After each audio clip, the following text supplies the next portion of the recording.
Alright, so now we are moving to the second part of Module 3, which is all about the characteristics of authentic people. So we're gonna see what are the characteristics, and starting by being open as a core characteristic of being authentic. Have you ever had the conversation with someone who shared an opinion or experience that was completely different from yours, and you could just feel yourself tensing up? And maybe your first instinct was to shut it down, change the subject, or mentally write them off. Or maybe you have had moments where you did not share your own thoughts or feelings because you were not sure how they would be received. So you kept it safe. You kept it small. And we all do that sometimes, but here is the thing. Every time we close ourselves off, whether to someone else's truth or to sharing our own, we put a little barrier between us and our most authentic self. Openness is not about agreeing with everything or spilling your deepest secrets to strangers. It is about being willing to listen, to consider, to share, and to be real, even when it feels a little uncomfortable. Because when you are open, you let life show you more than you could see from inside your own walls. You learn, you connect, you discover parts of yourself you didn't know were even there. So in this lesson, we're going to explore what it really means to be open with others and, just as importantly, with yourself. By the end of this lesson, the aim is for you to feel a little more willing, a little more curious, and a lot more connected, so you can live not just safely, but authentically. So in this lesson, we will start by taking a look at the definition of being open, why it actually helps you being more authentic, and then we will have a look at the key components of openness and what to do to be more open. And finally, the workbook exercises will help you learn to live authentically through being more open. So openness is the willingness to be receptive and curious about new ideas, experiences, emotions, and perspectives, both within ourselves and in the world around us. It involves embracing vulnerability, being honest and transparent, and allowing ourselves to grow through feedback and connection. Openness creates space for authenticity by encouraging self-awareness, emotional availability, and a genuine engagement with life as it unfolds. So being open means that you know what you think, but that you are also able to change your views based on information you get. So it's about being flexible without compromising your own values. It's about being adaptive but not shape-shifting. So it means that you can change your opinions or approach when new insights emerge, but not at the cost of losing your own voice or values. It also means like having this internal compass. Your openness does not make you easily swayed, but you listen deeply and filter out everything through your own truth. So openness encourages authentic living because it creates space for self-awareness, vulnerability, and growth. And by being receptive to our own feelings, new ideas, and different perspectives, we break down defenses and let go of masks, allowing our true selves to emerge. And this willingness to honestly engage with ourselves and others fosters genuine connections and help us align our actions with our core values, ultimately enabling us to live more fully and authentically. Alright, so now we are going to have a look at the different components of openness and what it actually means in practice to be more open, to ultimately live more authentically. So it starts with openness to feedback, being receptive to feedback. So here it is really about being open to feedback, learning and evolving, but not at the cost of abandoning your core self. It means allowing others to be authentic as well, without judgment or control. So here is it manifests to be open to feedback. So it means not being defensive. Authentically open people can listen to criticism or feedback without immediately shutting down or reacting out of ego. They process it thoughtfully to determine if it aligns with their self-understanding. It is also about having a growth mindset. It is about understanding that you are always evolving and that you actually welcome information that helps you refine or challenge your assumptions. And as a result, It keeps you rooted in reality instead of ego. So authenticity is not about being stubbornly clinging to an identity, but it's about honestly expressing who you are right now. And feedback, especially when it stings, often reveals blind spots or old patterns that no longer serve you. When you're receptive, you avoid becoming a caricature of your past self and you stay grounded in your real, evolving self. So being yourself does not mean being unchanging, but it means being in honest relationship with your inner truth as it grows. Being open also makes it possible for ongoing self-discovery. So feedback offers new mirrors to see yourself through, some affirming and some challenging ones. When you are open to learning from it, you uncover deeper layers of your personality, beliefs, fears, and desires. And this leads to a more authentic self, not a more curated or defended one. You see, being authentic is not about being a finished product. It's about growing and adjusting as you learn more about yourself and the world. Being open also frees you from performative identity. So when you are not receptive to feedback, you often dig into a self-image for safety, even if it no longer fits you. But being receptive allows you to say something like that maybe you have outgrown this part of you, or maybe that you misunderstood yourself. And this flexibility supports a more fluid and truthful sense of identity, not one driven by pride or performance. And finally, being open to feedback deepens self-responsibility. So accepting feedback, even hard truth, shifts you out of blame and into ownership. And this is core to authenticity. You are not outsourcing your behavior or choices. You are learning from them, and you become more intentional about how you show up in the world. So being receptive to feedback does not weaken authenticity. It sharpens it. It's the difference between a real, evolving self and a fixed persona. And when you stay open to growth, your authenticity becomes more nuanced, more honest, and more deeply human. Now let's have a look at some concrete real-life examples of how receptivity to feedback and growth directly supports and deepens authentic living. So the first example is being the defensive creative. So for example, a writer shares a personal essay with a friend, and the friend gently says, "It is beautifully written, but I felt a bit distant from your emotions. Maybe you could open up more." And here is an example of a closed-off reaction. So here the writer would feel attacked and thinking that, oh, they just do not get me, and would never share work again.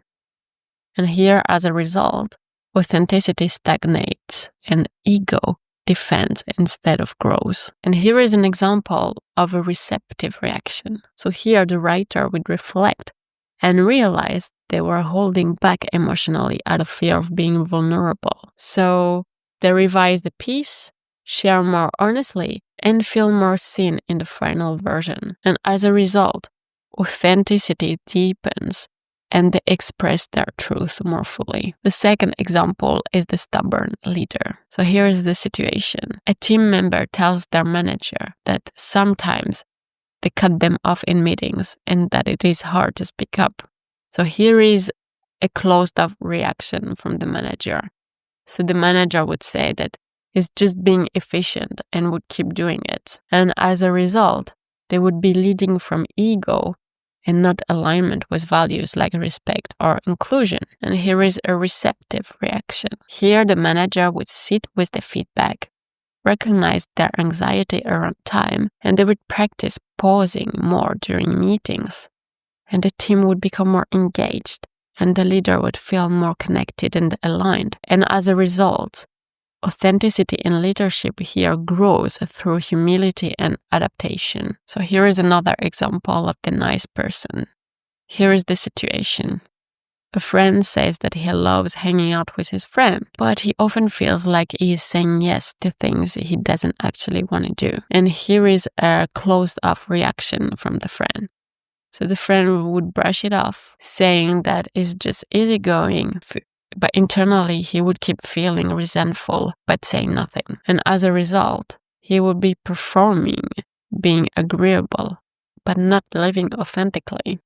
And now here is an example of a receptive reaction. So the friend would reflect and admit that he's been afraid to disappoint people, and he would start practicing honest no's, and he would feel lighter and more empowered. And as a result, he would begin to live in alignment with his real needs and boundaries. Here is another example with the rigid identity. So here is the situation. So someone who has always identified as the logical one gets feedback from the loved one saying that he shuts down emotionally when he needs support.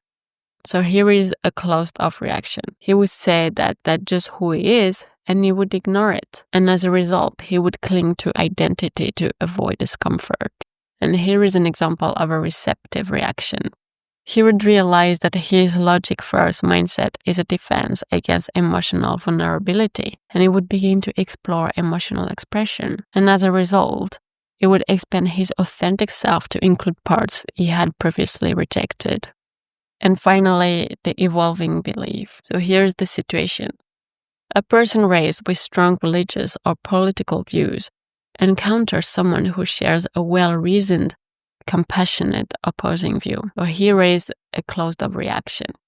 He would label the other person wrong or immoral and retreat into familiar circles. And as a result, his beliefs would stay rigid and his identity would stay rooted in fear and not understanding. And here is an example of a receptive reaction. So he would stay curious, ask questions, and reflect deeply. Even if it doesn't change his core beliefs, they soften and grow. And as a result, authenticity expands to hold complexity instead of certainty. So yes, authentic living does not mean staying the same.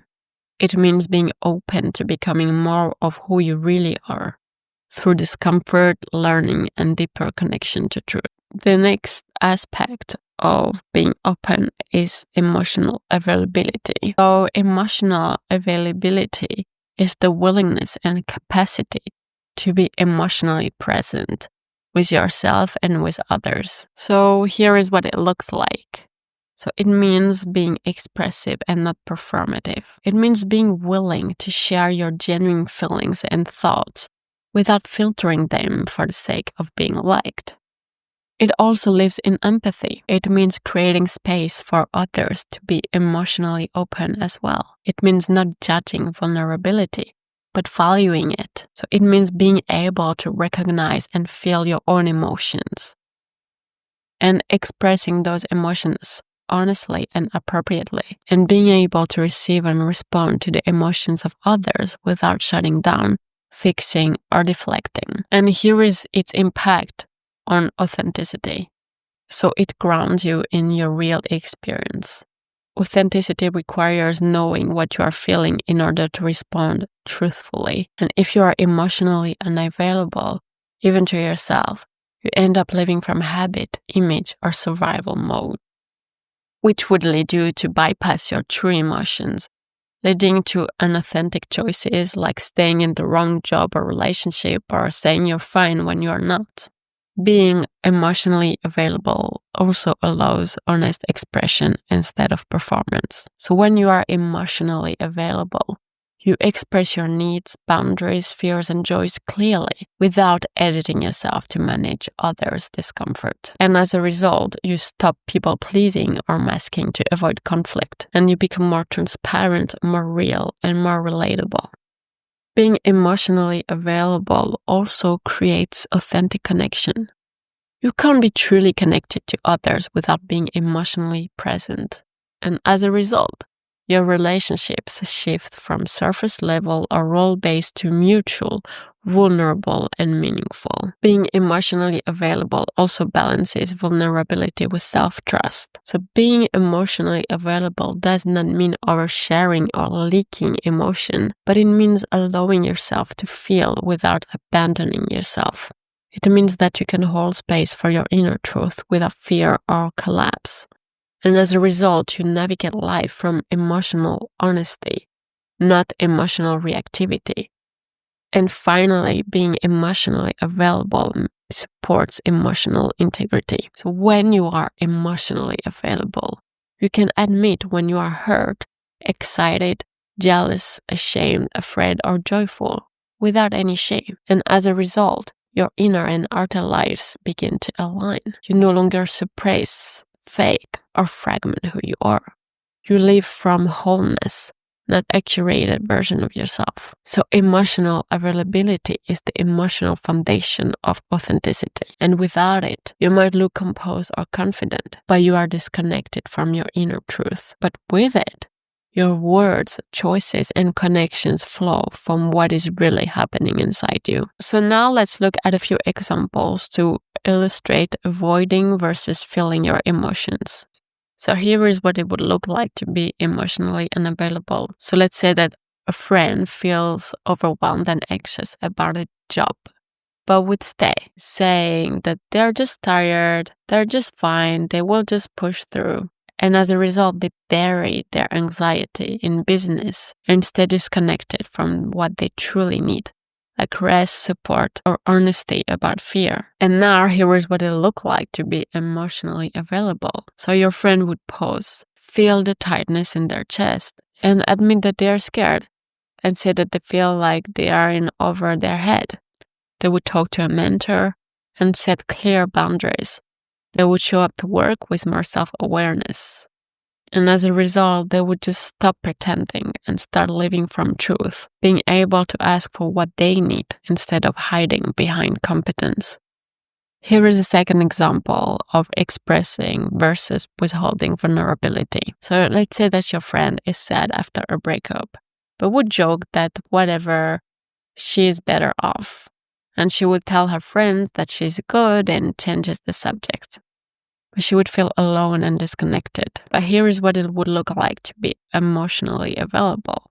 She would say to a friend that honestly she's hurting. She did not expect this to hit her so hard. And then her friend would listen and affirm her pain. And she would begin to heal, feeling supported and witnessed. And as a result, she would live in alignment with her real emotions, rather than acting out as a tough girl persona that disconnects her from herself and others. Here is now an example of showing up versus shutting down in relationships. So here is an example of being emotionally unavailable. So let's say that your partner would say that you feel like you're not present with him, but then you would snap back, saying that you are here, are you not, and that you don't see the problem. And they would avoid the conversation, feel secretly ashamed, but build a silent distance in the relationship. But here is an example of being emotionally available. So maybe you would take a breath and say something that your partner is actually right and that you have been distracted and guarded, and that you're actually scared you will disappoint your partner.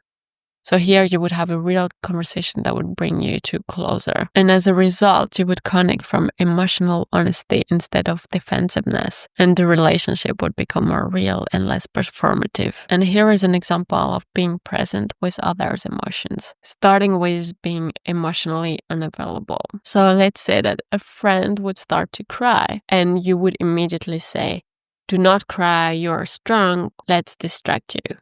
Even if well-intended, here you would avoid the depth of the moment. And here is an example of being emotionally available. So here you would place a hand on your friend's shoulder and say that it is okay, that your friend doesn't have to hold in it, that you are here for your friend. And you would allow space for pain without rushing to fix it. And here you would offer a presence that is emotionally present, open, real, and trustworthy, inviting deeper connection and care. And finally, here is an example of owning inner conflict. So here is an example of being emotionally unavailable. So let's say that you are invited to a weekend trip by a friend, but that you actually don't really want to go. But you would say that, sure, it sounds fun. Then you would cancel last minute with vague excuse. And here is an example of being emotionally available in this situation. You would say that you really appreciate the invite, but you are feeling a bit emotionally spent right now and that you need a weekend to recharge. And here, as a result, you would honor your limits and being honest about your emotional state, living in alignment with both truth and respect. So authenticity requires emotional truth. You don't need to be dramatic or raw all the time, but you do need to be available to yourself and others. And when you are, your life reflects who you really are, not who you think you're supposed to be. The next aspect of being open is to be open to different perspectives. So being open to different perspectives means generally considering ideas, beliefs, experiences, and worldviews that differ from your own, without immediate judgment or defensiveness. And here is what it looks like. So it means being curious rather than certain. So instead of clinging rigidly to one worldview, it is asking questions and remaining open to learning from others people's lived experiences, even if you don't ultimately agree with them. It also means having respect for individuality. It means that you don't try to impose your beliefs or lifestyles on others. You understand that authenticity looks different for everyone. And here is the impact on authenticity. So as a result, you expand self-understanding and complexity. When you are open to perspectives different from yours, you start to see yourself and your beliefs in a richer, more nuanced way. You realize that your identity is not a fixed box, but a complex, evolving story. And this complexity allows you to be more honest about who you are, including contradictions or growth edges. You see, authenticity grows as you embrace your multidimensional self, instead of forcing a simple, one-size-fits-all identity. Being open to different perspectives also prevents rigidity. Clinging to one identity without openness can lead to defensiveness and a rigid identity. Openness lets you hold your values strongly while recognizing others' valued experiences. This balance protects your integrity without shutting down growth or connection, and as a result, authenticity becomes a fluid process, not a rigid stance or ideology. Being open to different perspectives also enhances empathy and connection. Authenticity isn't just about self-expression, it is also about genuine connection. Openness to others' viewpoints deepens empathy and understanding. You can communicate your authentic self while honoring others, fostering richer relationships. Being yourself does not mean being isolated or intolerant. It means being truly seen and seeing others. It also supports courageous vulnerability. So being open means risking discomfort, admitting that you might be wrong or that you might not know something. And this vulnerability breaks down walls of fear and pretension. And it models authenticity by showing that you are human and that you are still learning. And it is really about embracing uncertainty rather than pretending to have all the answers. And finally, being open to different perspectives fuels continuous growth. Openness invites new learning, fresh insights, and personal transformation. Authenticity is not a static destination, but an ongoing journey, and being receptive to others' perspectives fuels that evolution. And the more you are open, the more your authentic self unfolds and deepens. So openness to different perspectives is like ventilation for your authentic self. It clears out stale assumptions and allows fresh air and light in, helping you breathe fully and live truthfully. So now let's have a look at a few examples. For example, the stubborn debate. So here is an example of a resistant perspective. Let's say that someone is holding a strong political view and dismisses anyone who disagrees as misinformed.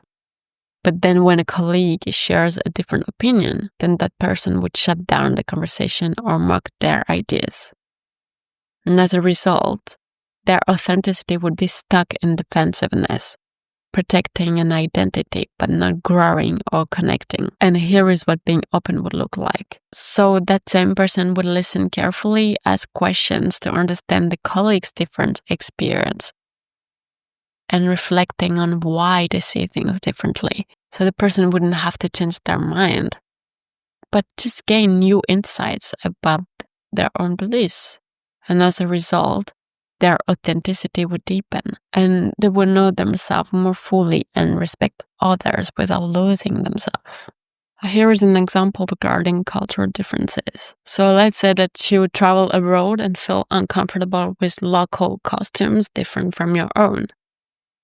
and you would criticize them internally and refuse to try new foods or experiences. And as a result, you will stay confined in your familiar identity, missing an opportunity for authentic growth and expanded worldview. And here is what it would look like to be open. So you would observe local customs with curiosity, asking questions respectfully, and even trying new food, embracing discomfort as part of learning. And as a result, you would enrich your authentic self by integrating new experiences and showing humility. And here is an example about feedback at work.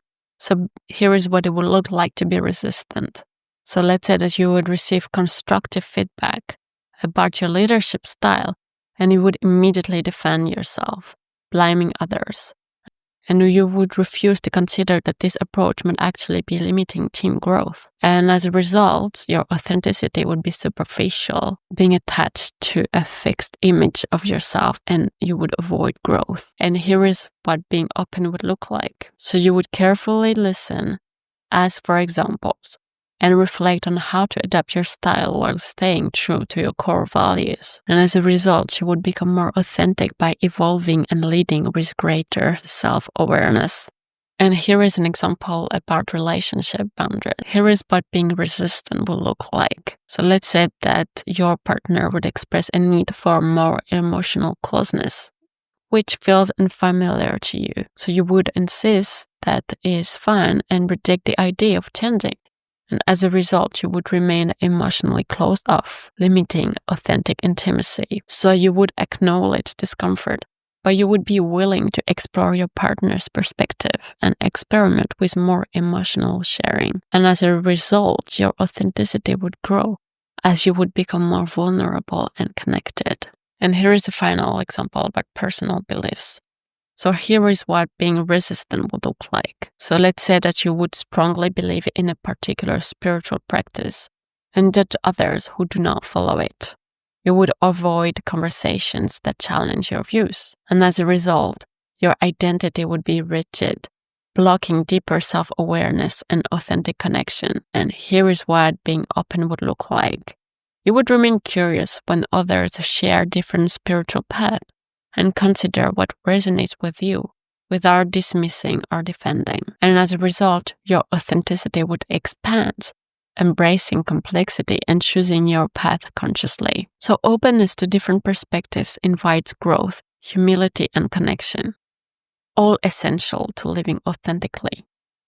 You see, resistance narrows your experience and keeps you stuck in rigid identities. And the last aspect of being open is to be transparent in your relationships. So transparency means openly sharing your thoughts, feelings, needs, and intentions with others without hiding, manipulating, or disguising your true self. And here is what it actually looks like.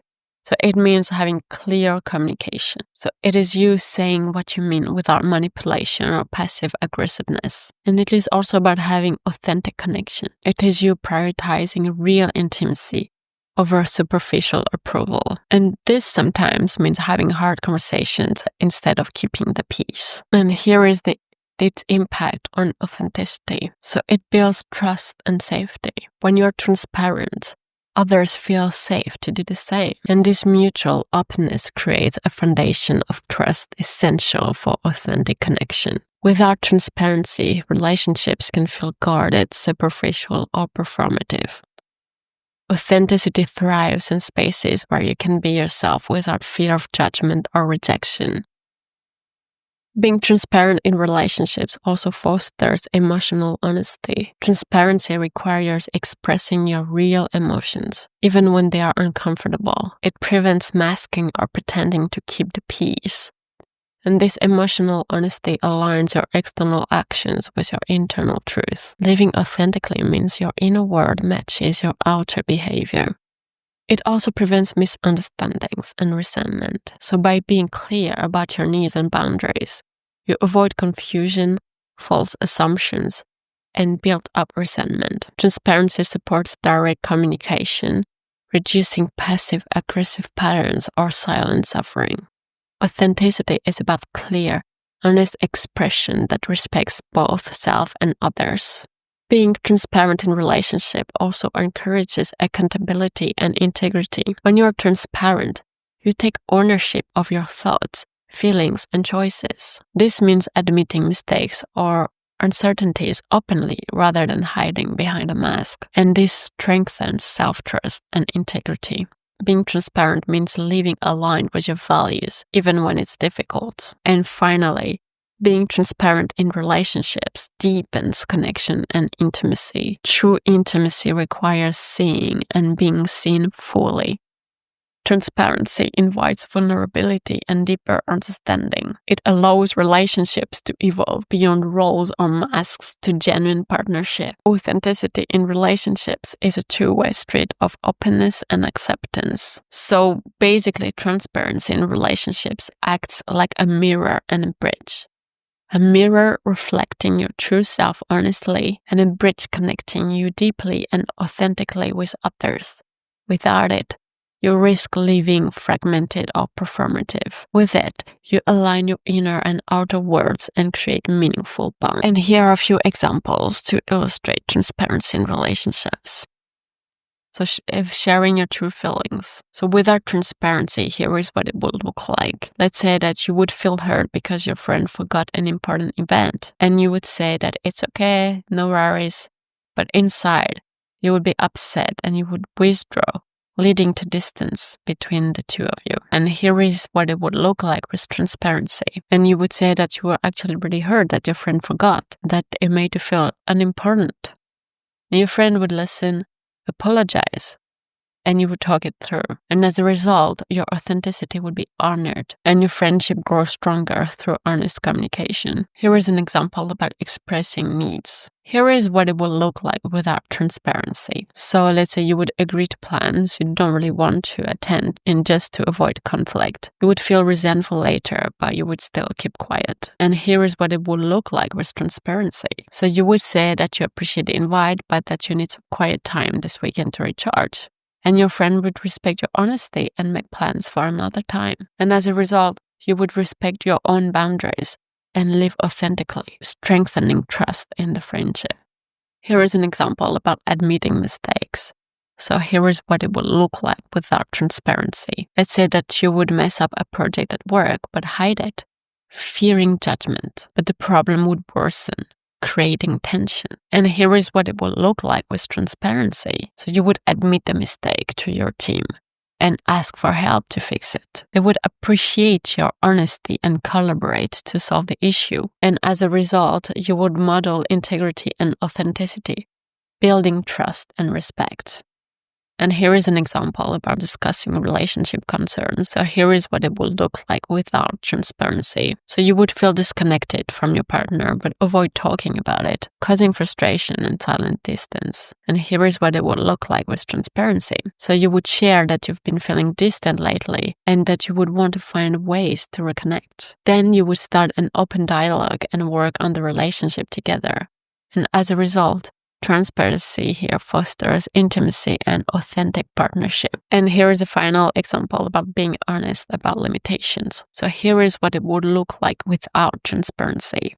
So you would agree to take on extra work despite feeling overwhelmed. You would not communicate your limits, leading to burnout. And here is what it would look like with transparency. So you would actually tell your manager that you are currently at capacity and you would want to maintain quality. So you would ask if you could discuss prioritizing tasks, and your manager would appreciate your honesty and adjust expectations. And as a result, you would live authentically by honoring your limits and maintaining integrity. So transparency in relationships creates space for honesty, trust, and deeper connection, all vital for living authentically. And without it, relationships can feel fragmented or stressful. All right, so now it is time to move to the workbook and do several exercises that will help you to be more open in order to live more authentically. So the first exercise is about revisiting past feedback, extracting wisdom from it, and recognizing how openness would move you closer to your authentic self. The second exercise will help you reconnect with real experiences where being emotionally available helps you feel more honest, whole, and aligned with your true self. The third exercise will help you recognize, access, and express your emotions more freely and honestly, both with yourself and others. The fourth exercise will help you build your awareness, acceptance, and honest expressions of your emotions, starting within yourself, so you can live more authentically by embracing your true feelings without judgment or fear. The fifth exercise will help you reframe emotional availability in order to live more authentically. The sixth exercise will help you think back to a time when you encountered a viewpoint or belief different from your own and how you chose to be open to it. The seventh exercise will help you expand your lens by thinking of a situation where someone had a different opinion or belief than you. The eighth exercise will help you think back of a time when you chose to be transparent, honest, and open with someone important to you, and how it led you to authenticity. And the last exercise will help you practice being more transparent in your relationships. And finally, do not forget to write down any aha moments you had during this lesson on page 8 of your workbook.